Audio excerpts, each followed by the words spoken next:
இந்த காஷ்மீர் மாநிலத்தில் பாகிஸ்தானுடைய பயங்கரவாத மூளைச்சலவைக்கு ஆளான இங்க இருக்கக்கூடிய ஒரு சில இஸ்லாமிய அடிப்படைவாத அமைப்புகள் தான் ஒத்துழைத்திருக்கிறார்கள் என்பதை நம்ம வெளிப்படையாகவே கூற முடியும். அவர்களுடைய உள்ளூர் மக்களுடைய ஒத்துழைப்பு உதவி இருந்திருக்கலாம் அப்படின்னு ஒரு முதல் கட்ட விசாரணையிலே தெரிய வந்திருக்கு.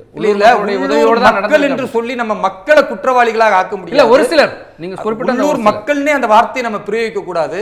பாகிஸ்தானுடைய பயங்கரவாத செயலுக்கு யாரெல்லாம் பலியாகுகிறார்களோ, மூளைச்சலவைக்கு உள்ளாக்குகிறார்களோ, அது போன்ற தீவிரவாதிகள் தாங்கள் இஸ்லாமியத்தை காக்கிறோம் என்ற பெயரில் அல்லது காஷ்மீரை மீட்டெடுக்க போகிறோம் என்று ஒரு போலி நம்பிக்கையில இது போன்ற பயங்கரவாத செயலுக்கு ஈடுபடுறாங்க. ஆனால் இஸ்லாமிய நம்பிக்கை என்ன சொல்லுது? திருக்குரான் சொல்லுகிறது, ஒமன் அஹியாக ஃபக அன்னமா அஹியன் நாஸ ஜமியா.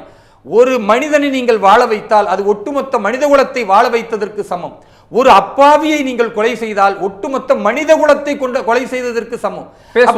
மனித குலத்தையே கொலை செய்யக்கூடிய ஒரு மிருக செயலை இஸ்லாமியத்தின் பெயரால் பாகிஸ்தானிய பயங்கரவாதிகள் செய்திருந்தால் அதற்கு காஷ்மீரில் உள்ள அல்லது இந்த தேசத்தில் உள்ள எந்த இஸ்லாமியர் உடன்பட்டிருந்தாலும் அவர்கள் இஸ்லாமியர்கள் அல்ல, விலங்குகளை விட கேவலமானவர்கள். அவர்கள் மீது மிக கடுமையான நடவடிக்கையை மத்திய அரசு எடுக்கும்.